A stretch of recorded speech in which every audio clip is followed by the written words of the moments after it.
میرے بھائیوں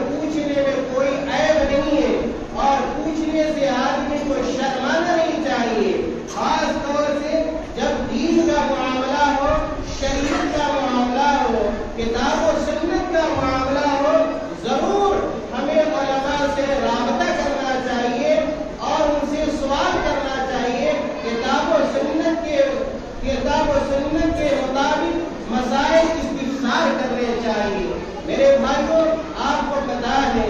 کہ اللہ کے نبی صلی اللہ علیہ وسلم لوگوں میں سب سے زیادہ سخی تھے، سب سے زیادہ فیاض تھے۔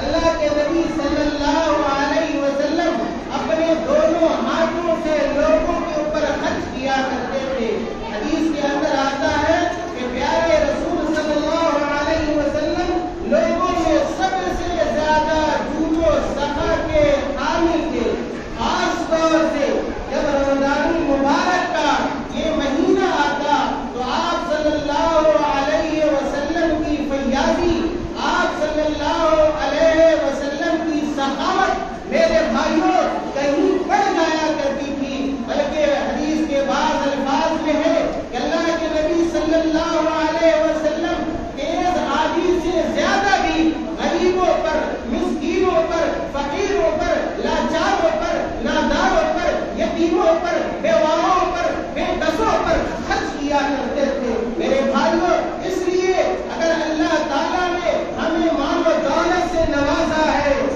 تو ہمیں بھی بخیلی نہیں کرنی چاہیے، بلکہ سخاوت سے کام لینا چاہیے اور ہمارے مالوں کے اندر جن لوگوں کے حقوق عائد ہوتے ہیں میرے بھائیوں، ان حقوق کی ادائیگی کی کوشش کرنی چاہیے۔ آج کے خطبہ جمعہ میں جو نفلی صدقات و خیرات ہے وہ اپنی جگہ ہے، میں اس ٹاپک پہ آپ کے سامنے کچھ عرض نہیں کروں گا، لیکن یہ کہ جو فرض صدقہ ہے یا فرض زکات ہے، جو واجبی زکات ہے، جس کا دینا ہر مسلمان کے لیے جو نصاب تک مال رکھتا ہو، میرے بھائیوں ضروری ہے واجبی زکات سے متعلق، فرض زکات سے متعلق انشاءاللہ کتاب و سنت کی روشنی میں ہماری باتیں ہوں گی۔ میرے بھائیوں، ہمیں اور آپ کو اس بات کا علم ہے کہ زکات فرائض اسلام میں سے، جس طرح اللہ رب العالمین نے نماز کو ہمارے اوپر واجب قرار دیا ہے، فرض قرار دیا ہے، اسی طرح اللہ رب العالمین نے ہر مالدار کے اوپر جو اتنا مال رکھتا ہو، جو نصاب قرار دیا گیا ہے، میرے بھائیوں ایسے تمام مردوں کے اوپر اور ایسی تمام عورتوں کے اوپر زکات واجب ہے۔ حضرت عبداللہ ابن عمر رضی اللہ تعالیٰ عنہ کی حدیث آپ کے سامنے آئے گی کہ اللہ کے نبی صلی اللہ علیہ وسلم نے واضح طور پر بیان فرمایا کہ اسلام کی بنیادیں جن چیزوں پر ہیں ان بنیادوں میں سے ایک بنیاد نماز کے بعد، نماز کے قیام کے بعد میرے بھائیوں زکات دینا ہے، زکات کی ادائیگی ہے۔ آئیے سب سے پہلے قرآن کریم کی چند آیتیں آپ کے سامنے رکھتا ہوں۔ دیکھیے زکات کو کتنی اہمیت رب ذوالجلال نے، خالق کائنات نے، مالک ارض و سما نے دی ہے۔ میرے بھائیوں، اللہ تعالیٰ نے کہا فَإِن تَابُوا وَأَقَامُوا الصَّلَاةَ وَآتُوا الزَّكَاةَ فَإِخْوَانُكُمْ فِي الدِّينِ، یہ سورۃ التوبہ کی آیت نمبر 11 ہے۔ اللہ تعالیٰ کہتے ہیں مشرکوں کے بارے میں، مشرکین مکہ کے بارے میں کہ اگر یہ مشرکین اپنے گناہوں سے توبہ کر لیتے ہیں، اپنے گناہوں سے معافی مانگ لیتے ہیں، وَأَقَامُوا الصَّلَاةَ اور نماز قائم کرتے ہیں، وَآتُوا الزَّكَاةَ اور زکات ادا کرتے ہیں، فَإِخْوَانُكُمْ فِي الدِّينِ، تو اے میرے صحابہ سن لو، پھر تمہارے بھائی ہو جائیں گے۔ میرے بھائیوں، اس آیت سے یہ پتہ چلتا ہے کہ نماز قائم کرنے والا، زکات دینے والا، یہ آپس میں ایک دوسرے کے بھائی ہوتے ہیں، دینی بھائی ہوتے ہیں، اسلامی بھائی ہوتے ہیں۔ لیکن اگر کوئی آدمی زکات نہ دے، زکات دینے سے انکار کرے، میرے بھائیوں ایسی صورت میں وہ مسلمان نہیں رہتا، وہ مومن نہیں رہتا، وہ ہمارا اسلامی بھائی باقی نہیں رہتا ہے۔ اسی طرح اللہ رب العالمین نے قرآن کریم میں دوسری جگہ ارشاد فرمایا وَأَقِیمُوا الصَّلَاةَ وَآتُوا الزَّکَاةَ وَأَطِیعُوا الرَّسُولَ لَعَلَّکُمْ تُرْحَمُونَ، لَعَلَّکُمْ تُرْحَمُونَ۔ اللہ تعالیٰ نے کہا اے میرے بندوں،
لوگوں کو ڈرایا بھی ہے، ان لوگوں کو دھمکایا بھی ہے، فٹکار بھی لگائی ہے اللہ رب العالمین نے۔ جو لوگ مالدار ہونے کے باوجود ان کا پیسہ بینک میں ہے، ان کا خزانہ بینک میں ہے اور بہت ساری لایانی چیزوں پہ ان کا پیسہ خرچ ہوتا ہے، لیکن جو زکات نکالنی ہے میرے بھائیوں، زکات نہیں نکالتے۔ مال کی محبت ہے میرے بھائیوں، یاد رکھنا چاہیے یہ مال کس نے دیا ہے، یہ دولت کہاں سے آئی ہے۔ مال دینے والا اللہ تعالیٰ ہے، تمنگری دینے والا اللہ تعالیٰ ہے۔ اللہ جس بات پر بھی قادر تھا کہ ہمیں تنگ دست بنا دیتا، بدحال بنا دیتا، فقیر بنا دیتا اور گداگری کرنے والا بنا دیتا، لیکن اللہ تعالیٰ نے ہمارے اوپر انعام کیا، اللہ تعالیٰ نے ہمارے اوپر اکرام کیا، مال و دولت سے نوازا۔ چنانچہ ہمیں بھی رب العالمین کی شکر گزاری کرنی چاہیے اور اپنے مالوں کا میرے بھائیوں زکات نکالنا چاہیے۔ دیکھیے ان لوگوں کے انجام کو بیان کیا گیا ہے جو زکات نہیں دیتے ہیں۔ اللہ تعالیٰ نے کہا والذین یکنزون الذهب والفضة ولا ينفقونها في سبیل اللہ۔ اللہ تعالیٰ نے کہ وہ لوگ جو سونا کو اور چاندی کو خزانہ بنا کر رکھتے ہیں، سیر کے رکھتے ہیں، بینک میں لگا کر تجاری میں رکھتے ہیں، زمینوں کے اندر دفینہ بنا کر رکھتے ہیں، میرے بھائیوں اللہ تعالیٰ نے کہا والذین یکنزون الذهب والفضة ولا ينفقونها في سبیل اللہ فبشرهم بعذاب علیم۔ اللہ تعالیٰ نے کہا ایسے سونا والوں کو، ایسے چاندی والوں کو، چاہے وہ مرد کے پاس ہو یا ایک عورتوں کے پاس ہو، عورتیں خاص طور سے حریص ہوتی ہیں، عورتیں لالچی ہوتی ہیں۔ بعد میں مسئلہ شاید اگر وقت ملے تو آپ کے سامنے بیان کیا جائے گا کہ جو بھی سونا اور چاندی ہے، چاہے وہ زیور کی شکل میں ہو یا ایک ویسے ہی اگر ہم نے رکھ رکھا ہے یا ایک تجارت کے لیے ہو، صحیح قول کے مطابق اور احتیاط کا راستہ یہی ہے کہ ایسے تمام سونے سے، ایسے تمام چاندی سے میرے بھائیوں زکات نکالا جائے۔ اللہ تعالیٰ نے کہا جو لوگ سونے سے، چاندی سے زکات نہیں نکالتے ہیں اور خزانہ بنا کر رکھتے ہیں، اللہ کے راستے میں خرچ نہیں کرتے، اللہ تعالیٰ نے کہا فبشرهم بعذاب علیم، فبشرهم بعذاب علیم، کہ اے نبی اکرم صلی اللہ علیہ وسلم ایسے لوگوں کو آپ جہنم کی خوشخبری سنا دیں، جہنم کی بشارت دے دیں۔ اور اللہ تعالیٰ نے آگے کہا یوم یحمى علیہا فی نار جہنم فتقوی بها جباہهم وجنوبهم وظہورهم ھذا ما کنزتم لانفسکم فذوقوا ما کنتم تکنزون۔ پھر قیامت میں یہ سونا جس کو بہت بڑا اثاثہ سمجھتے ہیں، مالداری کی علامت سمجھی جاتی ہے، میرے بھائیوں اگر ہم زکات نہیں نکالتے ہیں تو یہی سونا، یہی چاندی، یہی زیورات پھر قیامت میں ہمارے لیے وبال جان بنیں گے۔ دیکھیے کیسے وبال جان بنیں گے۔ اللہ تعالیٰ نے کہا یوم یحمى علیہا فی نار جہنم، یہ سونے کو، چاندی کو اللہ تعالیٰ جہنم کی آگ میں تپائے گا،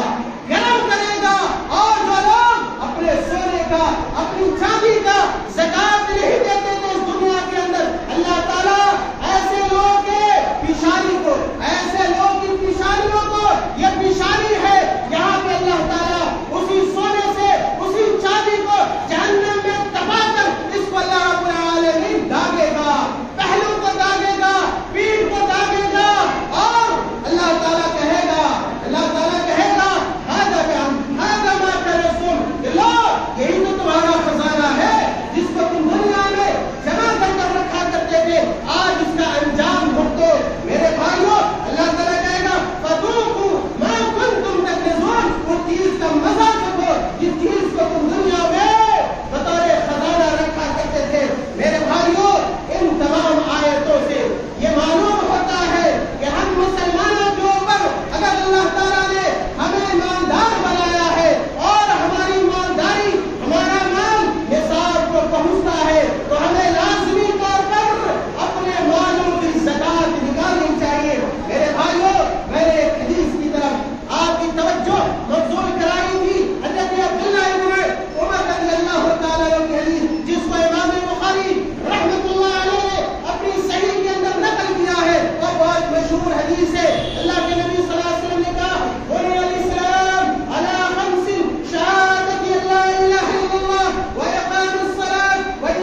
رضی اللہ تعالی عنہ بیان کرتے ہیں کہ اللہ کے رسول صلی اللہ علیہ وسلم نے بیان فرمایا من آتاہ اللہ مالا فلم یؤدی زکاتہ مثل له یوم القیامہ شجاعا اقرا له زبیبتان یطوقه یوم القیامہ ثم یاخذ بمهزمتیہ ثم یقول الا مالک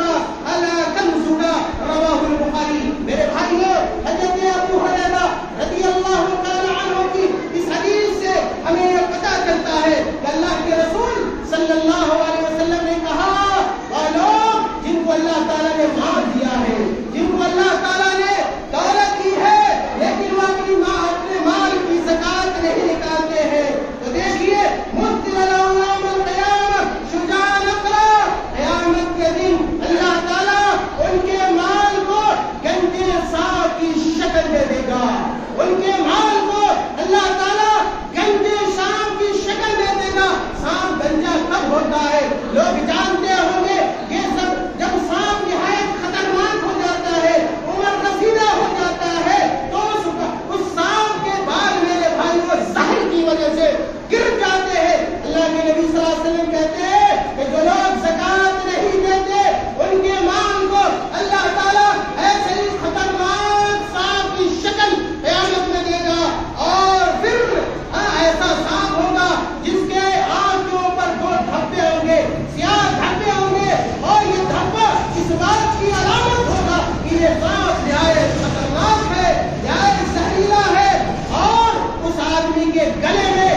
ڈال دیا جائے گا جو زکات نہیں دیا کرتا تھا. اور یہ سانپ اس زکات نہ دینے والے آدمی کے دونوں دانوں کو جا کے پکڑ لے گا اور کہے گا وہ سانپ کہ انا مالک انا کنزک، اے صاحب مال، کیا تو مجھے بھول گیا؟ تجھے یاد نہیں ہے میں وہی تیرا مال ہوں جس کو تو دنیا میں کبھی پیٹی میں رکھتا تھا، کبھی اٹینچی میں رکھتا تھا، کبھی کسی کے حوالے کرتا تھا، کبھی کسی کے پینٹ میں لے جا کے رکھتا تھا، کبھی کسی کو دیا کرتا تھا تاکہ تیرے اس مال کی حفاظت ہو سکے. انا مالک، اور وہی میں تیرا مال ہوں، انا کنزک، میں ہی تیرا خزانہ ہوں. میرے بھائیوں، ان حدیثوں سے بھی یہ معلوم ہوتا ہے کہ ہمیں اور آپ کو ایک مسلمان ہونے کے ناطے اپنے مالوں کا حساب و کتاب کرنا چاہیے، جائزہ لینا چاہیے، اس مبارک مہینے سے فائدہ اٹھانا چاہیے، اس کو غنیمت جاننا چاہیے، اور اللہ کی راہ میں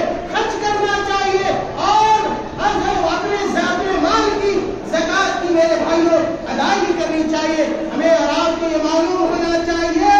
کہ زکات کے وجوب کی 4 شرطیں، زکات کے وجوب کی 4 شرطیں ہیں. سب سے پہلی شرط یہ ہے کہ آدمی مسلمان پتا چلا کہ اگر کافر مالدار ہے تو اس کے اوپر زکات واجب نہیں ہے. اسی طرح دوسری شرط یہ ہے کہ آدمی آزاد ہو. تیسری شرط یہ ہے کہ جو مال اس کے پاس ہو، ایسا نہیں کہ معمولی مال میں بھی زکات واجب ہو جاتا ہے. میرے بھائی ایسی بات نہیں ہے، وہ نفری طور پہ آپ دینا چاہتے ہیں دیں، لیکن زکات کے وجوب کی ایک مقدار ہے. جب وہ مال اس خاص مقدار کو پہنچ جاتا ہے تب زکات واجب ہوتی ہے. اسی طرح مال میں زکات واجب ہونے کے لیے چوتھی شرط یہ ہے کہ اس مال پہ 1 سال کی مدت گزرے. یہ ہر مال کے لیے نہیں ہے. مثال کے طور پہ اگر کھیتی ہے، اگر پھل ہے، تو اس کے لیے شرط نہیں ہے، بلکہ کھیتی میں زکات کے وجوب کے لیے اللہ تعالیٰ نے قرآن کریم میں ارشاد فرمایا وَآتُوا حَقَّهُ يَوْمَ حَصَادِهِ. جب ہماری کھیتیاں کٹے، بالیاں کٹے، تو کٹنے کے دن ہی اس کے اوپر زکات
کو قبول فرما لے. اللہ تعالیٰ ہمارے گناہوں کو معاف فرما دے. اللہ تعالیٰ جب تک اس دنیا میں زندہ رکھے ہمیں کتاب و سنت پر قائم و دائم رکھے, توحید پر قائم و دائم رکھے, اور جب ہمارا خاتمہ ہو ایمان پر ہو,